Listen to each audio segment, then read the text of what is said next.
welcome to my presentation on my guided meditation podcast. From the background here, I have waves or the ocean, and that is because my guided meditation used waves as an object to focus on.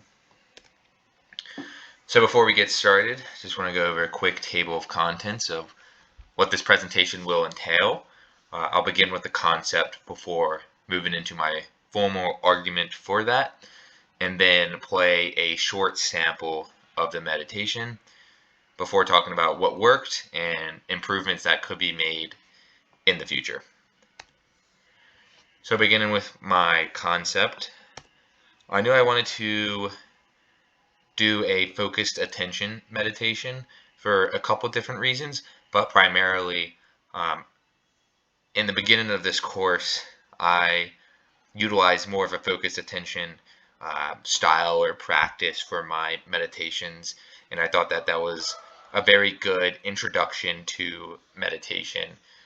And also in the readings we had done, it was cited that it was easier for beginners, so that led me to use that style of practice for this meditation.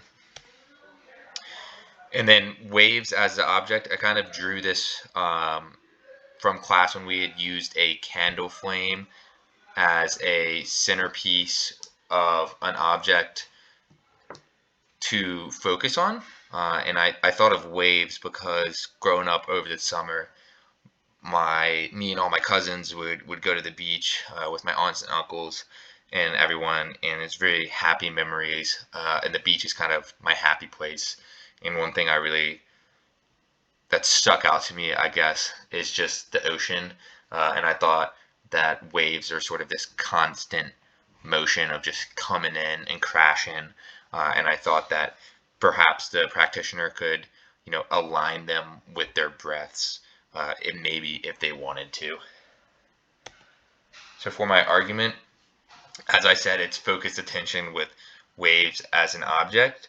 And in the readings we had done, scientific and primary sources of Buddhism, I came across that a style of Buddhist practice involves sustaining focus on one object, selective attention, if you will. And a lot of these traditions, like the ones listed here, samadhi, samatha, dharana, I'm unclear if that pronunciation is correct, but those traditions specifically and often recommend that beginners use focus attention earlier on to help build up that skill. And another benefit of focused attention is that with neuroplasticity, we know that meditation can cause changes in the brain. And so for focused attention, majority of these changes happen with the anterior cingulate cortex, which is, written here, responsible for emotional expression, attention allocation, and mood regulation. When I think about emotional expression, kind of the example I come to is like knee-jerk reactions to something. So in the readings, it talks about how meditation can shrink the amygdala, which is in charge of the fight or flight response. And so if the amygdala becomes smaller, then people will have less sort of a knee-jerk reaction to certain situations and actually be able to process what is happening to them and respond in a better way. With attention allocation, a lot of the scientific studies, the Stroop test kept coming up, which is where a word of a color, so like red for instance, will pop up, but the color of the font will be a different color, and the participants in that, or the subjects, are asked to say what the color of the font is and not what the word reads. That might be unclear how I explained it, but basically people who practice focused attention meditation, even for a short period, do that neuroplasticity, perform better on the Stroop test and have better attention allocation. And then mood regulation is sort of exactly what it sounds like, just being able to be more aware of your moods and not let them, I guess, control you as much as you can control them. Another big element of my meditation is using breaths in the beginning and the ending.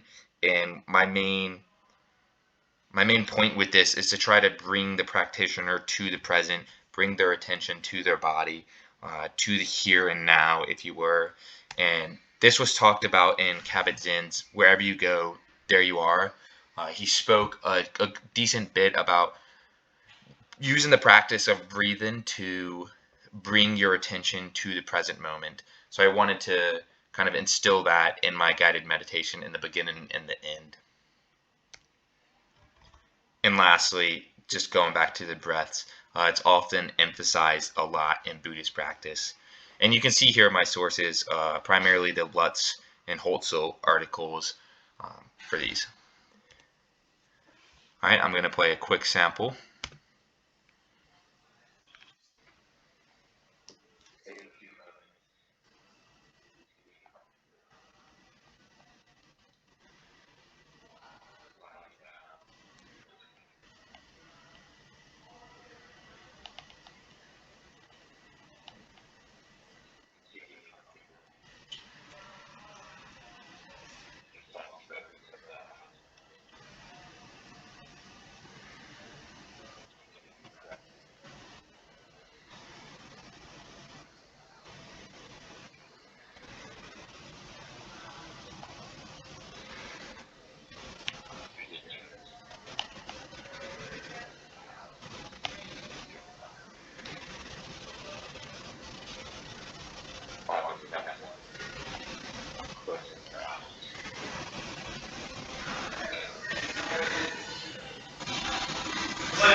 When you are ready,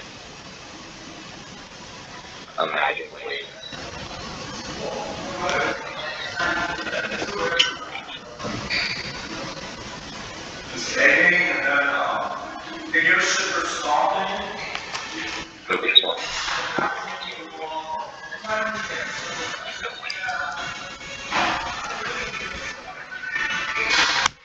Okay, so that is a short sample, and now we're going to talk about what worked.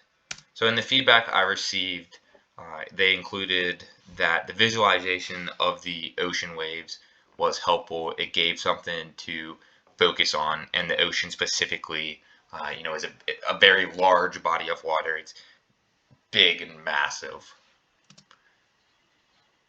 Another thing that was talked about in my feedback was that there was a lot of silence, and this allowed the people going through the meditation to be able to slip into a good meditative state in the middle.